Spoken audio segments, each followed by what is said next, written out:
another episode of Daily Wisdom Words podcast. I am your host, Rini O'Day. Daily Wisdom Words is an online community for writers and poets all over the world. Join us every Saturday at 9 a.m. Pacific Standard Time, where we'll be talking to some very distinguished guests, each one specializing in topics you don't want to miss. Hey everyone, I am Neil Torelli and I will be your co-host today. We want to thank you for joining us and give you a very warm welcome to another episode of the Daily Wisdom Words podcast.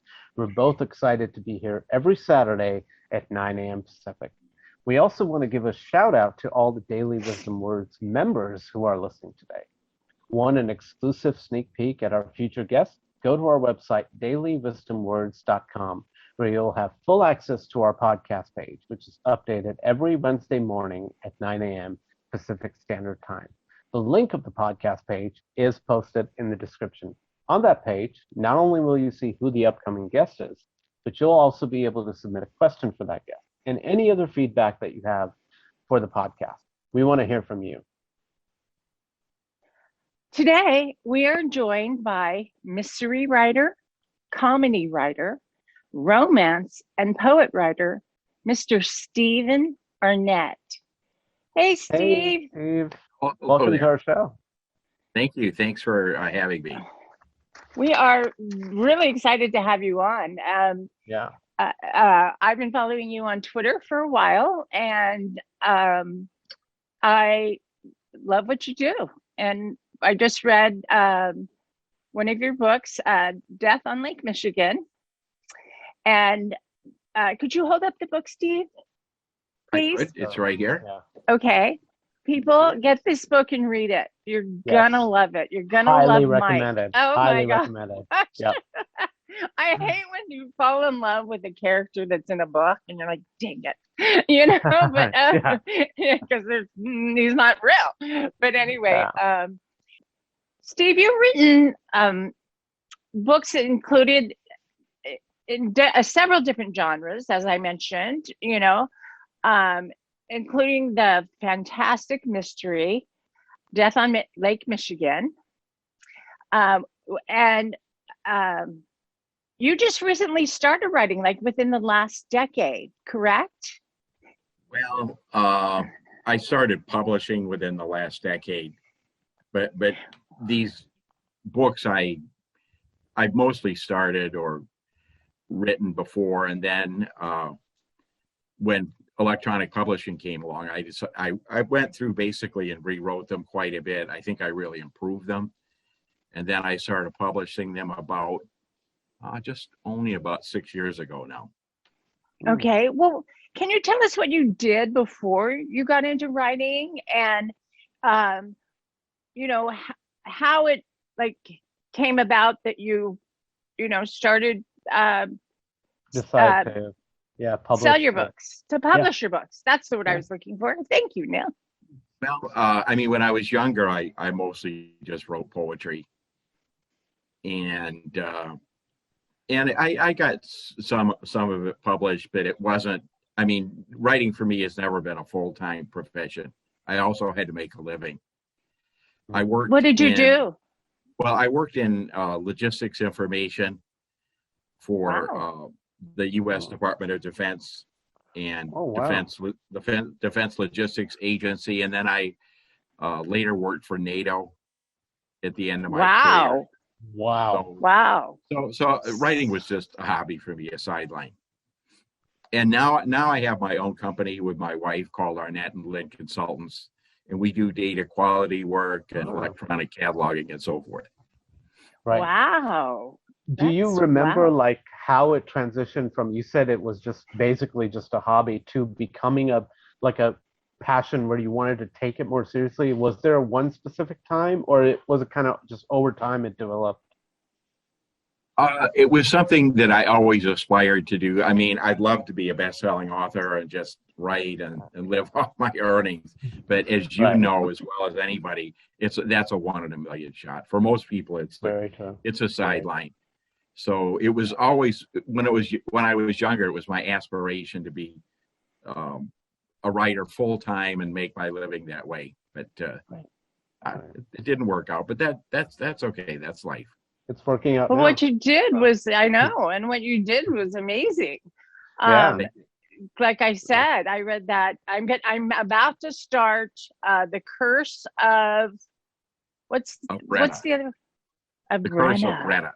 But, Yes, I'm about to start that one.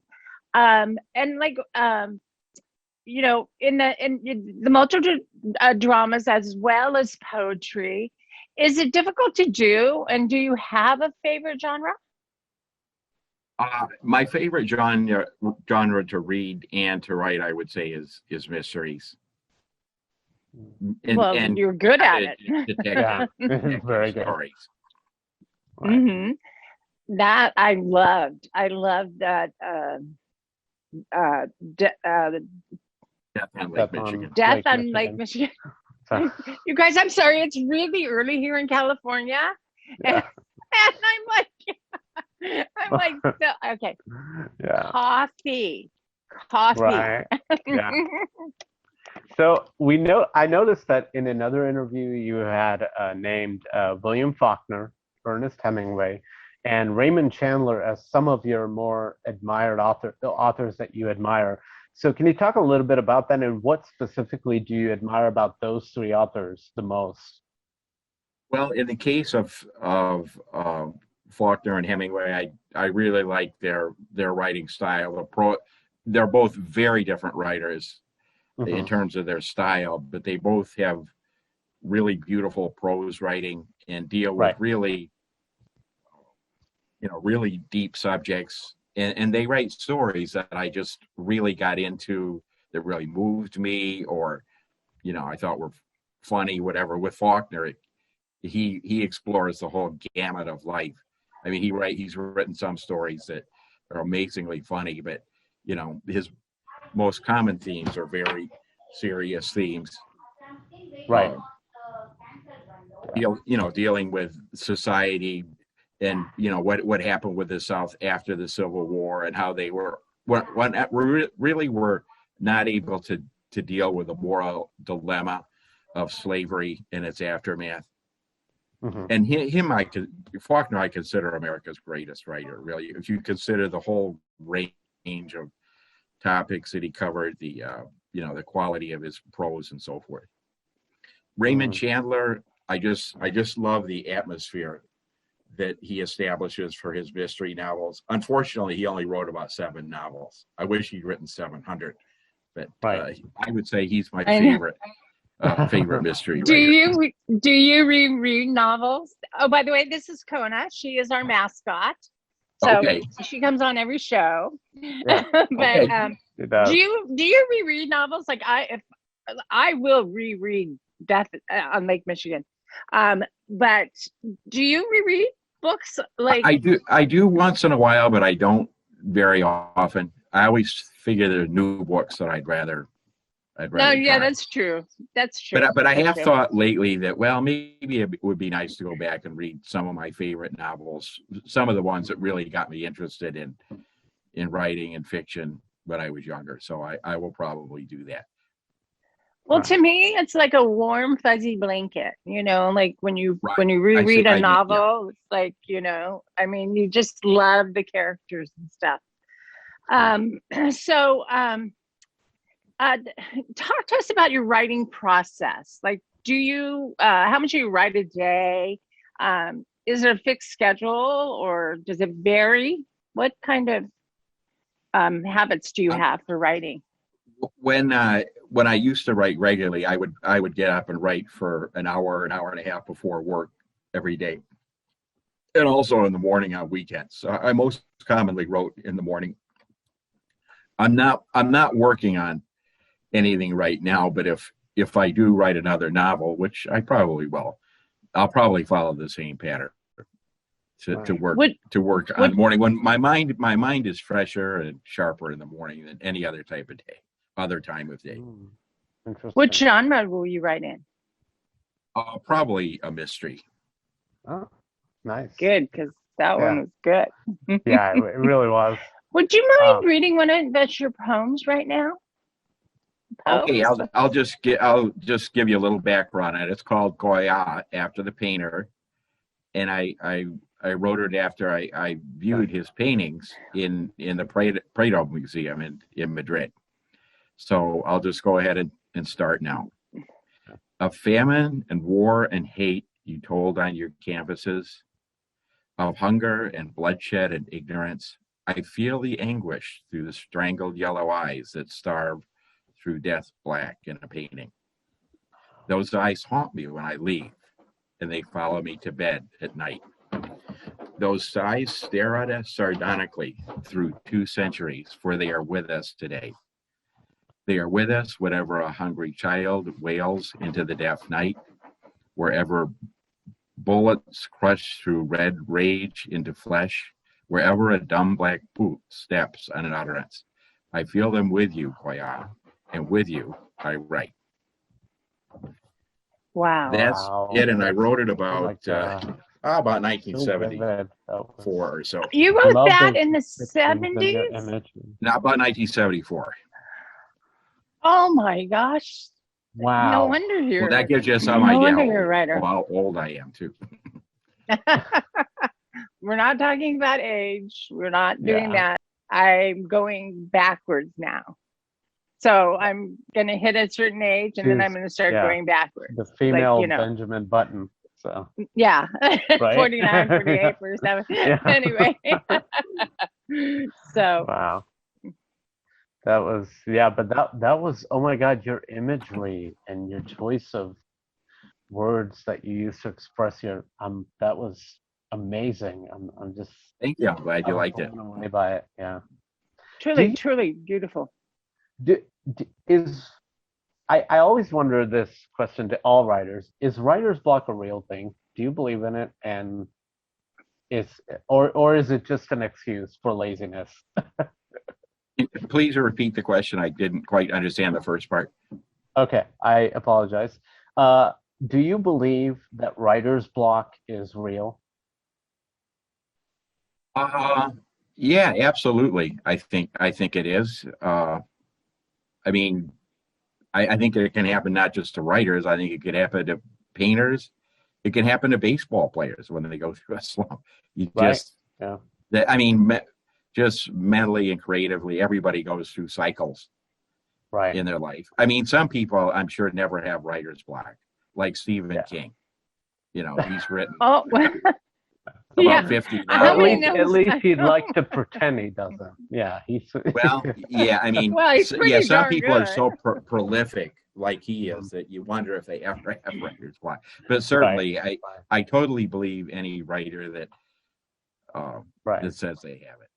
Thank you for saying that, because I've known some people saying, no, it's not real. And I'm like, only a writer would know. It is. I mean, it is real, at least with folks like you and me. Like you said, maybe not Stephen King, but how many Stephen Kings are there anyway, right? So not everyone can get there. Well, no, not everyone can get he's another writer that I really like, too. I mean, he obviously he started out in the horror genre, but I mean, to me, he's not just maybe the greatest horror writer ever. He's one of the greatest American writers ever. Yeah, totally. I can't watch horror movies. I'm like, I watched what's the one where the devil possesses the little girl? Exorcist? Is that Carrie? I watched Exorcist. Huh? Carrie? No, it was The Exorcist. No, that's not. I watched Exorcist. Yeah. No, I had to sleep with my mother. I had to sleep with my mother for 2 weeks because I was so freaked out I was going to turn into that little girl. Wait, maybe I have. Who knows? Anyway. But like, Stephen King, I don't know if you've ever read the book, November 23rd, 1963, where a character in the book goes back in time to the day that Kennedy was killed. That is just such an awesome book, but it's really not in the horror genre at all. But it's really an awesome book. That's a book of Stephen King just a couple of years ago. Thank you for a while now. So so thank you for thank you for that. exactly. That's a book I'm gonna have to pick Yeah, up, you're but welcome. not until I've I read The strongly Curse of. recommend it. Okay, Definitely. but I'm not Yeah. going to read it until I read The Curse of Bredna. But which Yeah, you reminds come Well, The me. first. Curse of Bread is Okay. a lot shorter. The Stephen Yeah, King novel I yeah. just mentioned is about 800 pages long. Wow. Well, I did read the first two chapters of The Curse of Bredna, and you start out in one. I'm so sorry, you One guys. time, Yes, and then you go into the 70s. but they're And the closely names, related. yeah, Yeah. and Yeah. the names are so different. You know, like obviously in the 1700s, people were named different than they are now in this era. So, how do you come up with characters' names? That has always fascinated me.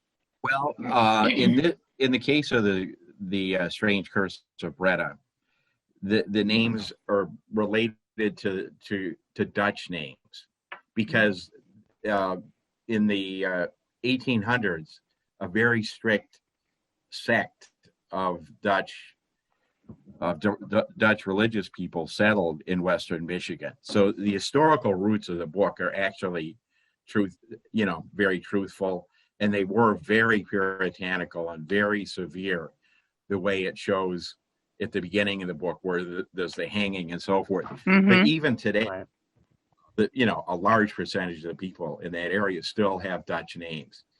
But for the ones at the beginning of the book that are in the setting of the Dutch Reformed people back in the 1800s, those are more like names they would have then. And I spent a lot of my life in Central Michigan and Western Michigan, and that's where the roots of the book developed from in terms of my coming up with the story. Just like because you were born and raised there. Death on Lake Michigan is based on the town of Saugatuck, which is a resort town and kind of a hangout for the wealthy that's on Lake Michigan. That sounds awesome. Yeah, that's fascinating to know that. Yeah, yeah. No, I had no clue.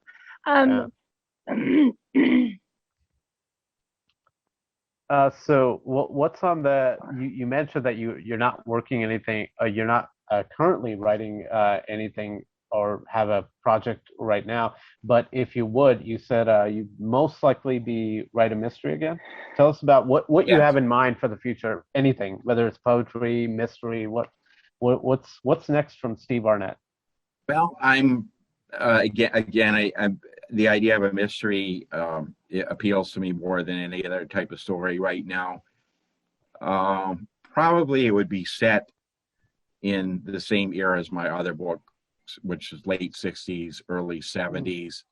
I don't have a detailed idea yet of exactly what the storyline might be. I thought about one plot of a murder that takes place in a high school back in those back in that era, but I haven't really thought through the complete details of it yet. Right. Just in the planning and stages. So do you you think about like maybe this is going to be set in high school and then do you just does it just start coming to you? Do you sit down at the computer and just type away because it's coming to you? Or do you write a page a day, or how does that work? With a mystery, you really have to do a lot of planning, or it's just not gonna work. So, and also it's much easier to write if you've already built the skeleton of the story. Then it becomes easy to write the story. But right. you need to have the characters in your mind, and it's a good idea to actually write those things down, who the major character is going to be, what the plot's going to be, and so forth. And then as you write, you'll develop other plotting ideas or a better way of doing it. But with a mystery especially, you really need to start out with a pretty clear structure in mind, because it has to be really tight if you want to hold people's interest. Yeah. That's true. Yeah, absolutely. So you're on Daily Wisdom Words, as we all are. and you write, poetry. How many poems do you write? Do you write like every day, a poem a day, or do you have a cabinet full of poems you've written since, the 70s and so forth? Most all the poetry that I wrote that's really any good, I wrote about 45 or 50 years ago. These days, I don't write poetry except an occasional poem for my wife. But the poems that I've written that are actually good, like the one I read earlier, I wrote a long time ago. Oh, okay. Is that just because your interest is more in fiction? Is it just that's become your passion now, or? Yes, that's it. Okay. Also, poetry, I shouldn't say it's mostly a young person's thing, but I was just, when I was much, much younger, I had many ideas for poems that I don't have now. And also, most great poetry has been written by people under the age of 30. Yeah. There are no there are no even Robert poets. Frost, who you think of as a very old poet, he said all his great poems he wrote before he was 30 years old.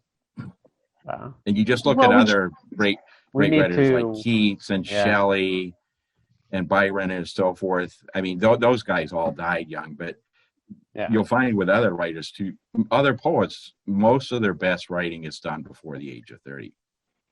Well, we three will break that stereotype. People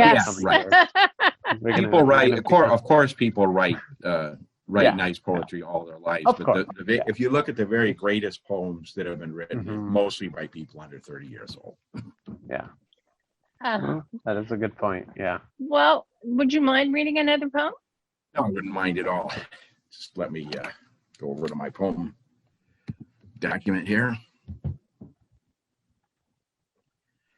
Okay, this one is called Bora Bora, and I wrote it after I visited there 40-some years ago.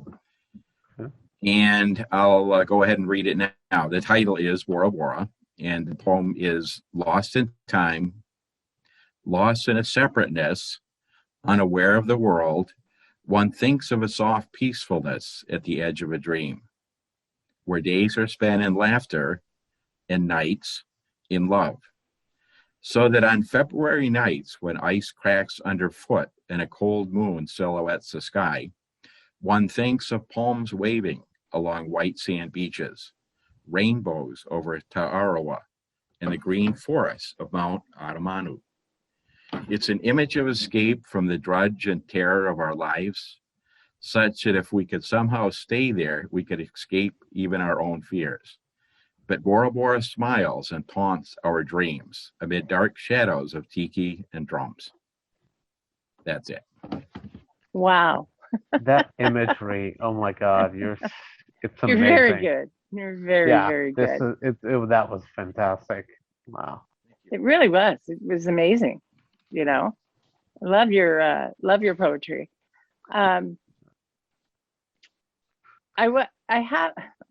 I wasn't going to ask this, but would you mind holding up each of your books and explaining a little bit of the plot line to us for our audience? Thank you. Yeah, there you go. We already talked about Death on Lake Michigan, which I'm holding up right now. It's we can't really see the cover. Yeah, hold it a little bit higher? More up, little higher. No, up by your face. There you go. Yeah, there you Perfect go. Shot. Perfect shot. Okay. This is Death on Lake Michigan. Okay. It's a mystery. No, we want to see you now. You now. Yeah, okay. We saw the book. Okay. So. Okay. We saw the book. Okay. And Death on Lake Michigan is a mystery. A body washes ashore on Lake Michigan one night, and as it turns out, it's the body of a man who is notorious as a drug dealer in the town of Gullhaven, which I mentioned is based on the town of Saugatuck on Lake Michigan. And Mike O'Brien, who's the protagonist of the book, he's just recently gotten a job as a reporter for the Gullhaven paper, and he goes out to report on the story, and he gets really involved in it, even though, obviously the victim wasn't a very admirable character, but he gets really interested in the different possibilities of who could have killed the man whose name was Rich Mallon.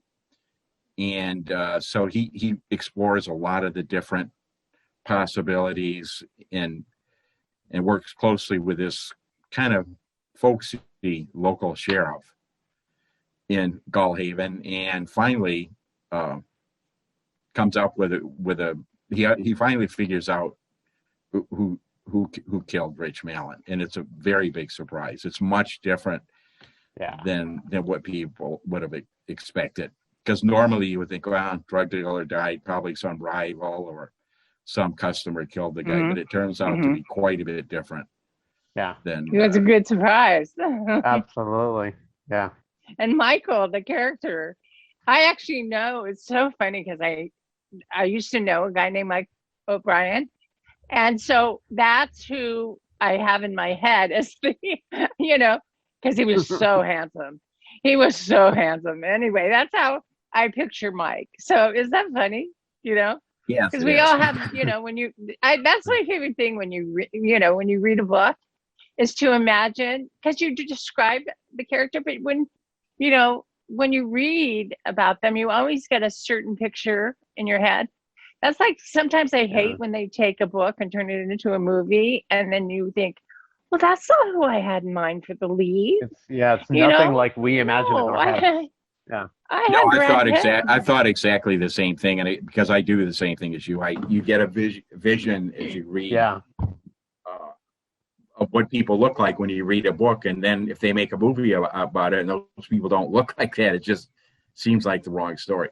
Because reading a book is really a creative process between the writer and the reader, more than a movie. In a movie, everything's in front of you; you can't change it. But when you're reading a book, it's a creative process for the reader as well as the writer, because you're creating the story, and you're creating a visual in your mind from those words. Exactly. Okay, now what your next novel? Hold it up, please, and then describe it to us. Called The Summer of Robert Byron. Can you see it there? Yes. Yes. Okay. Nice cover. Okay, this is kind of a romance novel, although it's not a romance novel in terms of like a Harlequin romance or something like that. But it's a love. I would call it a love story rather than a romance. Right. It's about the lead character is Robert Byron. He's a guy who's come back to his small town after serving in the Vietnam War, and he's very disillusioned and cynical. And it's a story of a relationship he has with a woman in that town, and how it develops and how it really changes him, and how it really rehabilitates him from the horrors of the war. Wow. Nice. I remember my brother coming back. Yeah. And then you have the next one is the next book. The next one is Winners and Losers. Can you see it there? I love that cover. I've heard some buzz about that one. I love that. I know. Yeah. We have heard some. I love that cover. Who does your covers? Well, I purchased some. This one was actually tailor-made for me. I can't remember the woman's name offhand. The other ones were ones where how you could go online and you can find like thousands of pre-made covers. The other ones are ones I just selected using that method. Okay. But Winners and Losers, it's a comedy about a guy who wins the lottery, which is kind of a dream of probably half the people in America. Just all the really funny, weird things that happen. And you've probably read the stories about all these people that won the lotto and they thought it was, they had it made for the rest of their lives, but it ends up blew their money away. Yeah. that's kind of what happens in this case, except, well, the Nightmare is more funny. It's got the Winners and Losers has a serious side to it too, just about, the limits of how much happiness you can get in life from money and so forth. But it's basically a comedy story that's triggered by the lead character winning the Michigan lottery. So interesting. Okay, that's definitely what I am going to read. That's the one I'm reading. I'm about to read next. That's so I cannot wait for that. Yeah. Well, and then the next novel I'm going to read is the one about this one, I think. The Strange Curse of Red. Yeah. The next book is called The Labyrinth. Can you see that pretty well? Okay. Yes. Yeah. Labyrinth. This is the character is named John Jones, which is really meant to be kind of obviously a generic character name, but he dies in this small town in New Hampshire, and nobody can figure out who he is. There's no ID. There's no kind of distinguishing thing left from his effects that could tell who he is, except there's a manuscript that seems like it could be a novel, it could be a memoir, but four different people read the manuscript, and they all have a different view of the character. Right. And so it just brings in the question of, who is a person really? Is it what they think they are, they themselves are? Are they really a creation of what other people think they are? And then there's the question of is this story even real, or is it supposed to be a memoir, or is it supposed to be fiction? So, wow, the characters, it's kind of a drifter and not really so admirable a character, but he witnessed a murder when he was in high school, and that kind of goes on to haunt him throughout his life, and it kind of defines how he ends up in the story. Right. But the interest is just how different people view the story of this person's life. Right. Very intriguing concept. Very intriguing. Very, very intriguing. Yeah. Do you have a question about that? Oh, I was just gonna. Now that you've ran through all these books, I'm like, okay, I thought I wanted to read this one next, but now I want to read this one next. And then you read a summary of another one, and I'm like, now I don't know which one of your books I want to read next, because they all sound so fascinating. But. Well, thank you. Yeah. I've already lent out the Michigan one. Okay, I lent good. the Michigan one to a friend. Okay, great. I hope they like the book. I thought I had all my books on here, but I don't have The Strange Curse of Retta. Okay, but that's okay. We already talked about that one. Anyway, I don't have the copy. Oh yeah. Perfect segue. Where can people find you and your work, like as far as social media or website, or can you talk a little bit about that? On Amazon. If you go on Amazon and you search on Stephen Arnett, there's only one. It's me. And if you search on Stephen Arnett, then it brings up all my books, and they're available at either paperback or in a Kindle version. Some of them are also available on Smashwords. And what is? Can you explain to our audience what is Smashwords?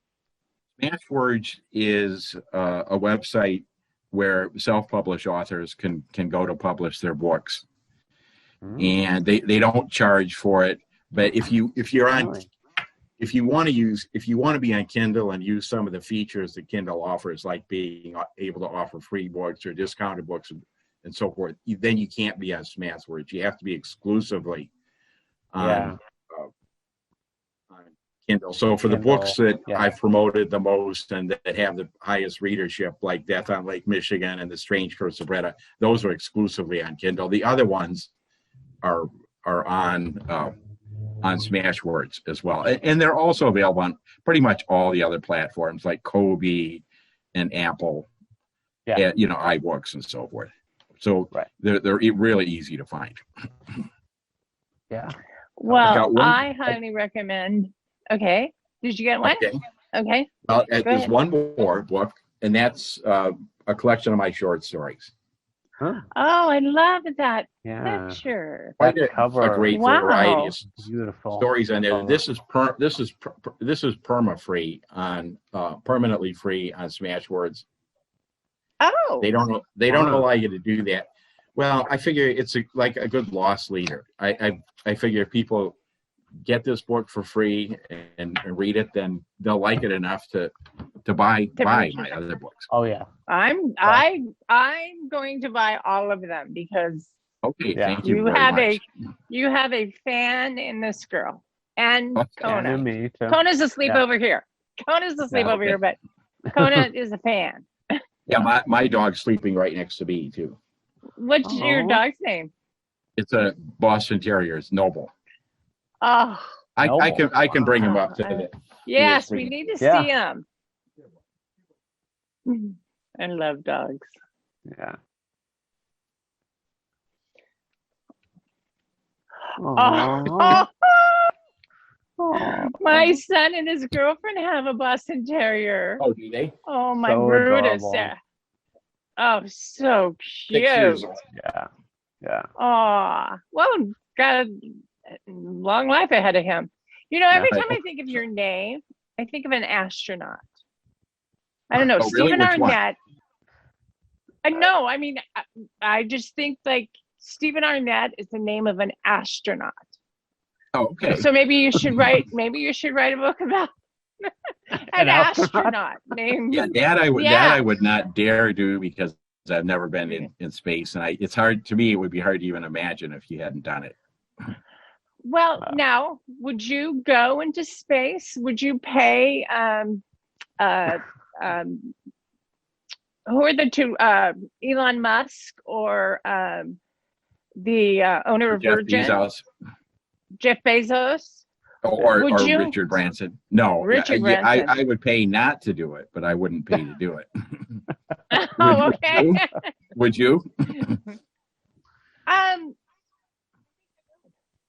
I fascinated by the universe. The No, I universe am too. Yeah. I am just absolutely fascinated by it. And I've always wanted to feel zero gravity, you know? And they have a ride at the fair where you go, you know, really fast and then they let you and you can kind of float around. But it's nothing like, you know, but I've always wanted just to go up there and just But you know, as far as like being a real astronaut, no, thank you. But just to go up to, you know. No, I'm very interested in astronomy and space also, but I don't really have a desire. Well, yeah, I agree. So, well, Steve, thank you so much for joining us today. This has been a true pleasure, and you're a great author. And thank you. It's been a pleasure for me too. Please, people, pick up his books because you're going to be so pleasantly surprised. Especially, well, the one I read was Death on Lake Michigan, and I loved it. I mean, it's making me want to read more of you, Steve. Yeah. So, you know. Thank you very much, and especially thank you especially for having me on your show, on your podcast. No. It's our pleasure. Yeah. Definitely our pleasure. You don't owe us a thank you. You do not owe us a thank you. Yeah. Thank you, everyone, for joining us today. Next week, we're joined by Dr. Linda, an author, an editor, a professor, a writing coach. Don't forget to submit a question for Linda by Wednesday of this week.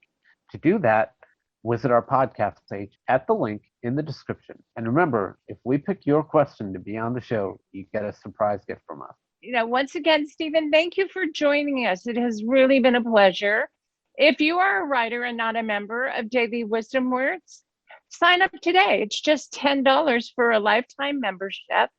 There are no dues. You can take part in our active writing prompts and our Daily Wisdom Word blog. You know, groove to a little music and build your own social media profile. Meet and interact with other writers just like you. Once again, that's dailywisdomwords.com. Make sure to follow us on Twitter, Instagram, and Facebook, all of which the links are listed in the description. And don't forget to hit like on this video and subscribe to this channel so you never miss an episode.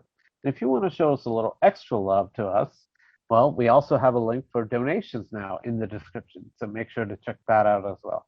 Thank you, everyone. Once again, thank you so much, Steve, for joining us. And we will see you. Thank you, Steve. And Okay. thank you, Steve. And please buy his books. Please. He is really good. And I don't think you will be upset that you bought him. So No, have a good you have a really good day, Steve. Yeah, you too. Yeah, Thank bye you. for now. Bye. All right.